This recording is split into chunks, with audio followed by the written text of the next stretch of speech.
हड्डी तो सारे भेड़ियों को चाहिए, मगर उनमें से ज्यादातर करीब आने में हिचकते हैं। वो डरते हैं क्योंकि उनके खून में स्ट्रेस हार्मोन ज्यादा होता है। ये जिंदगी और मौत का सवाल है। इंसानों के ज्यादा नजदीक जाना जानलेवा भी हो सकता है, मगर कुछ भेड़ियों में कुदरती वजहों से इन हार्मोन्स का स्तर थोड़ा कम होता है, इसलिए उन्हें इंसानों से उतना डर नहीं लगता। इस भेड़िए ने जो ढूंढा है वही 15,000 साल पहले उसके कुछ पुरखों ने भी तलाश किया था। जिंदा बचे रहने का शानदार तरीका, यानी इंसानों के लिए पालतू बनना। इंसानों को शिकार करने दो, उनके लिए खतरा मत बनो और उनके बच्चे कुछ खाने से पेट भरो। इस तरह खाना भी मिलता रहेगा और ज्यादा बच्चे भी पैदा होंगे और वो बच्चे कुनबे को आगे बढ़ाने का काम करेंगे। पालतू हो जाने का ये फैसला हर पीढ़ी के साथ और मजबूत होता गया, जब तक कि जंगली भेड़ियों की वो ब्रांच बदल नहीं गई कुत्तों में। आप चाहे तो इसे सर्वाइवल ऑफ द फ्रेंडलीएस्ट भी कह सकते हैं, और जाहिर है इससे इंसानों को भी बहुत फायदा हुआ। बचा खुचा खाने वाले कुत्ते सिर्फ सफाई का काम नहीं करते थे, हिफाजत भी करते थे। इन दो प्रजातियों की दोस्ती वक्त के साथ आगे बढ़ती रही और इस बीच कुत्तों का रंग रूप भी बदला। खूबसूरत होने के भी फायदे होने लगे। जो कुत्ता जितना प्यारा दिखता था उसे जिंदा रहने और अपने जीन्स दूसरी पीढ़ी तक पहुंचाने का ज्यादा मौका मिलता था। जो समझौता आपसी फायदे के लिए हुआ था वो वक्त के साथ गहरी दोस्ती में बदलता गया।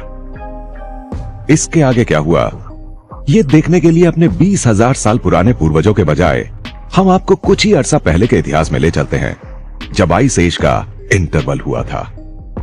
मौसम के इस बदलाव ने बहुत कुछ बदल दिया। घुमक्कड़ बने रहने के बजाय लोग एक जगह बसने लगे।